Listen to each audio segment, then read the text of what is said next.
हाय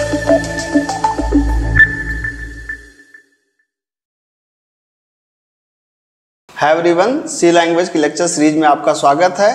आज हम लोग व्हाइल लूप की एक और प्रॉब्लम के डिस्कस करना चाहते हैं जिसको बोलते हैं आर्मस्ट्रॉन्ग नंबर्स।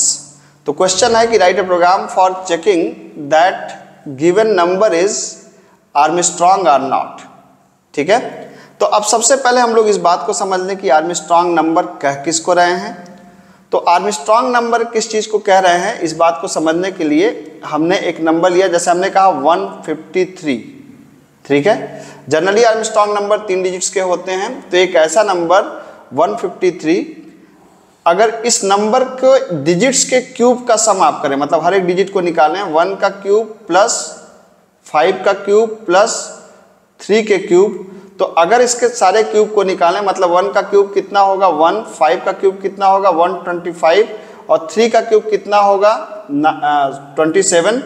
तो अगर इसको आप वापस ऐड कर दें तो ये वापस आ जाएगा 153। तो आप देख सकते हैं कि अगर एक ऐसा नंबर जिसके डिजिट्स के क्यूब का सम वही नंबर आता है उसको बोलते हैं आर्मस्ट्रॉन्ग। तो ये नंबर और इसके डिजिट्स के क्यूब का सम ये दोनों बराबर होने चाहिए। कोई और आर्मस्ट्रॉन्ग आपको चेक करना हो तो 407 भी एक आर्मस्ट्रॉन्ग है, आप इसको करके देख सकते हैं। ठीक है, अब मसला यहाँ पे आता है कि हम इसको कैसे अप्रोच करेंगे। तो अब आप देख सकते हैं, मैं इसको हमेशा बोलता हूँ कि इसको बोलते हैं नंबर डिजिट्स का पोस्टमार्टम। अब यहाँ पे हम क्या करने जा रहे हैं, डिजिट्स का पोस्टमार्टम। एक एक डिजिट को अलग अलग करना है। ऑलरेडी हमें रिवर्स से ये करते चले आ रहे हैं, डिजिट को अलग अलग करना है, फिर उसका क्यूब निकाल के जोड़ते हुए चले जाना है। अब चूंकि आपको याद है ना, लास्ट लेक्चर अगर आप देख करके आए हो तो वहाँ मैंने बताया है कि डिजिट्स को अलग अलग कैसे करना है। तो डिजिट्स को अलग करने का सिंपल लॉजिक है क्या, कि आप लूप चलाएं कि जब तक नंबर बड़ा है 0 से और r इज इक्वल टू आपने कहा नंबर मॉड 10, इससे एक एक डिजिट मिलेगी आपको, और number is equal to number divide by 10 से डिजिट गायब हो जाएगी। लास्ट मैंने आपको क्या बताया था, मैंने बार बार बताया सारे लेक्चर में, अगर आप ध्यान से देख के आए, कि मॉड से क्या होता है, लास्ट डिजिट मिलती है। जैसे 123 है तो अगर 123 है तो इससे 3 आपको मिलेगा, और डिवाइड से क्या होगा, डिवाइड से वाली डिजिट आपकी गायब हो जाएगी। ठीक है, तो अब इसमें एक एक डिजिट जब मिलेगा, ऑलरेडी हम इसको कई बार ट्रेस कर चुके हैं। ठीक है, तो आप बेहतर होगा कि पिछला वाला वीडियो देख करके इसको देखें, लेकिन चलिए नहीं देखें तो भी कोई बात नहीं, हम लोग इसको फिर से करते हैं। क्या करेंगे, अब हम यहाँ पे एक वेरिएबल ले लें r तो यूज ही कर रहे हैं हम एक वेरिएबल ले लें सम। ठीक है, और सम की शुरुआती वैल्यू 0, क्योंकि सम करना है इसमें। तो यहाँ पे कह सकते हैं सम इक्वल टू सम की जो पिछली वैल्यू होगी प्लस r का क्यूब, मतलब r इंटू r। अब रुकिए जरा, जल्दी से इसकी ड्राई रन कर लेते हैं। मान लीजिए आपने दिया 153। ठीक है, तो 153 को अब आप फिर से ड्राई रन करिए। 153 बड़ा है 0 से, सही बात है।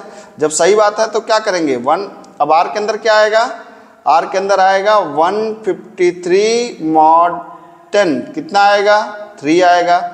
फिर सम के अंदर क्या आ जाएगा, सम के अंदर आएगा 0 प्लस 3 इंटू 3 मतलब 27। फिर नंबर के अंदर क्या आ जाएगा, नंबर के अंदर आ जाएगा 153 डिवाइड बाई 10 मतलब कितना आएगा, इसके अंदर आ जाएगा आपका 15। ठीक है, तो आप देख सकते हैं यहाँ पर, इसको मैं अलग कर दूँ। अब ये पहला इटरेशन लूप का चल गया, फिर लूप घूमेगा, क्या घूमेगा, अब नंबर कितना हो गया 15, बड़ा है 0 से, सही बात है। r इज इक्वल टू क्या हो गया 15 मॉड 10, कितना बचा 5। सम के अंदर क्या आया, जो इसकी पिछली वैल्यू है, इसकी पिछली वैल्यू कहाँ से देखेंगे, यहाँ से देखेंगे। इसकी पिछली वैल्यू कितनी है 27 प्लस 5 इंटू 5। ठीक है, नंबर क्या हो जाएगा, अब नंबर हो जाएगा, चूंकि 15 है तो 15 को जब आप 10 से डिवाइड करेंगे तो बचेगा कितना 1, 5 गायब हो जाएगा। ठीक है, फिर आइए, अब नंबर कितना 1, बड़ा है 0 से, सही बात है। r is equal to 1 mod 10, कितना मिलेगा 1 मिलेगा। सम पे आइए, सम की लास्ट वैल्यू कितना 27 प्लस 125, इसको आप ऐड करेंगे तो ये आएगा 152 प्लस 1 इंटू 1, ये नंबर की वैल्यू। ठीक है, और नंबर कितना हो गया, नंबर हो गया 1 डिवाइड बाई 10, तो 1 डिवाइड बाई 10 मतलब 0।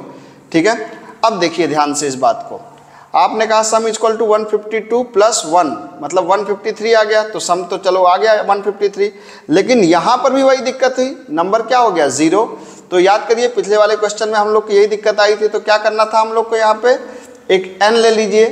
तो n इक्वल टू आपने क्या कर दिया, नंबर की वैल्यू का बैकअप ले लिया, और फिर आपको यहाँ पर मैच करना होगा कि यदि n की वैल्यू सम के बराबर है तो प्रिंट कर दीजिए क्या, यस आर्मस्ट्रांग है, नहीं तो प्रिंट कर दीजिए क्या, नो आर्मस्ट्रांग नहीं है। बस देखिए कितना आसानी से क्वेश्चन सॉल्व हो गया।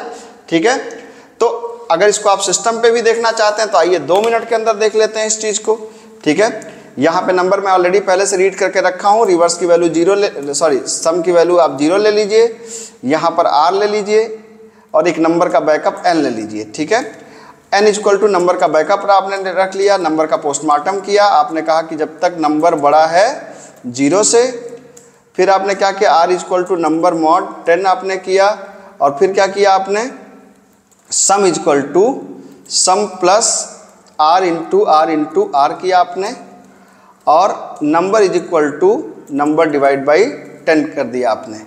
अब यहाँ पर आप मैच कर लीजिए कि सम अगर बराबर है n के तब क्या करेंगे, प्रिंट ऑफ यस मतलब आर्मस्ट्रांग है, और बराबर अगर नहीं है तो क्या प्रिंट ऑफ आर्मस्ट्रांग नहीं है मतलब नो कर दीजिए। ठीक है, आइए करके देख लेते हैं। तो हमने दिया 153 जो हमारा आर्मस्ट्रांग है, तो आउटपुट आया यस।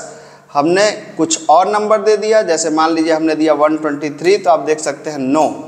तो आप देख सकते हैं कि एक बेहद आसान क्वेश्चन है ये, और हमने इसको बड़े ही आसानी से सॉल्व कर लिया। होपफुली आपको समझ में आया होगा। Thank you so much.